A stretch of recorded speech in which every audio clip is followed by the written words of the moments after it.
Iyi ni inkuru yo kwizera Imana n'inyungu zako.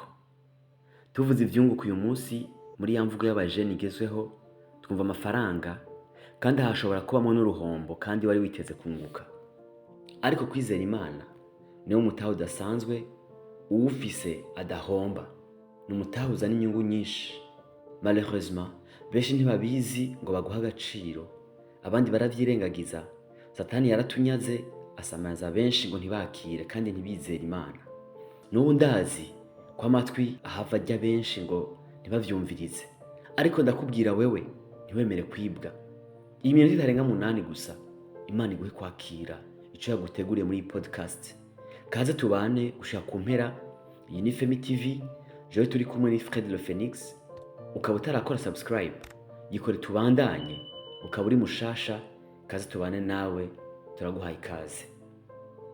Ukwizera no kumenya gose ivyizigirwa udakekeranya ngo ntibizoba, kandi bitabonwa niyo kubitumenyesha ko ari ivy'ukuri. Icatumye abakera bashingirwa intahe nuko bari bagufise. Ukwizera niyo kutumenyesha ko isi yaremwe n'ijambo ry'Imana, nicatumye ibiboneka bitaremwe mu biseruka. Ukwizera niho kwatumye Abeli aha Imana ikimazi ikiruti ca Kayini, niho kwamuhesheje gushingirwa intahe ko ari umugororotsi, hamwe Imana yashingira intahe amashikanwa yiwe yuko ari meza, kandi niho kwatumye nanone akivuga naho yapfuye. Ukwizera niho kwatumye Enoki ajanwa mu ijuru ngo ntabone urupfu, kandi ntiyaboneka kuko Imana yamujanye, kuko yashingiwe intahe atarajanwa yuko yahimbaye Imana. Ndashaka wumvirize neza ngaha, kandi uwutizera ntibishoboka ko agihimbara, kuko uwegera Imana akwiye kwizera yuko iriho igaha impera abayirondera. Uku n'ukuri kw'ijambo ry'Imana. Ukwizera niho kwatumye Nowa yubaha, amaze kuburirwa n'Imana ibitari bwaboneke, akabaza ubwato bwo kurokora abo mu nzu yiwe, kandi niho kwamuhaye gutsindisha abari mu isi no kuragwa ukugororoka kuzanwa n'ukwizera.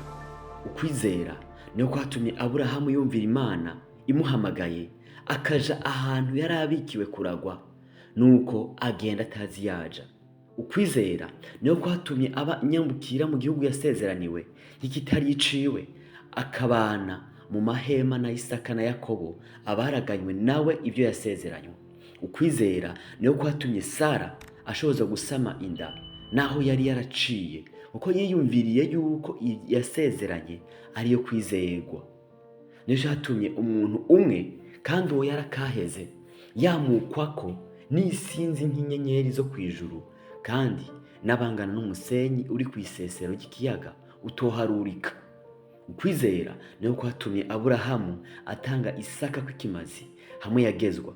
Mbere uwari yarakiranye igishika amasezerano yuko yariko aratanga kw'ikimazi umwana wiwe w'ikinege, uwo yari yarabariwe ivyiwe, ngo kuri Isaka niho uruvyaro rwawe ruzokwitirirwa, kuko yishimiye yuko Imana ishobora no kuzura abapfuye. Nivyo vyatumye amugarurirwa nk'uwuzutse.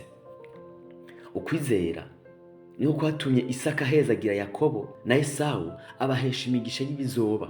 Ukwizera niho kwatumye Yakobo aho yagira cikane ahezagira abana ba Yosefu bombi, agasenga yishimikije ipfundo ry'inkoni yiwe. Ukwizera niho kwatumye Yosefu aho yagira fe avuga ibyo kuvayo kwa Bisirayeli akagera ivy'amagufa yiwe.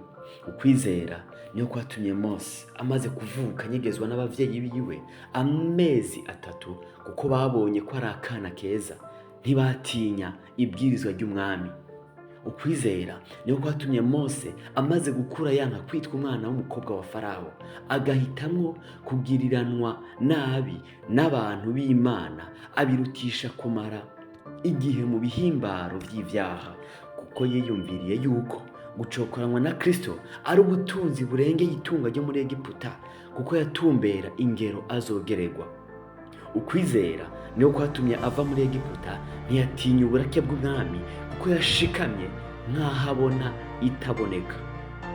Ukwizera niho kwatumye ashinga Pasika no kumijagira amaraso, kugira ngo uhonya imfura ntabakoreko. Ukwizera niho kwatumye baca mu kiyaga gitukura nk'abaca ku musozi. Ariko abanyegiputa babigejeje bararengerwa. Ukwizera niko kwatumye inzitiro z'amabuye z'i Yeriko zisenyuka bamaze kuzizunguruka iminsi 7. Ukwizera niko kwatumye Rahabu maraya ataranduranwa n'abatumviye Imana, kuko yakiranye amahoro abaje gutata. Mvuga iki?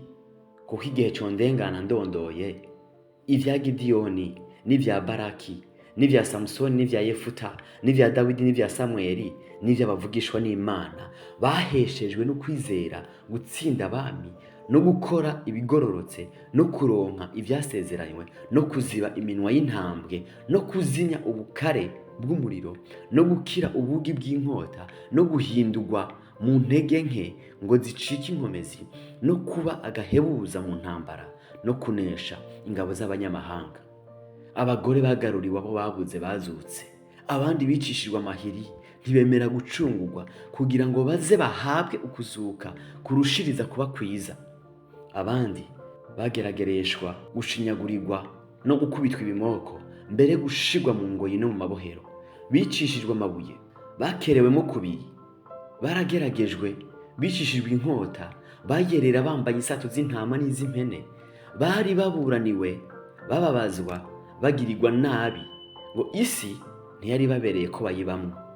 Bayerera mu bugaragwa no ku misozi no mu masenga no mu vyobo.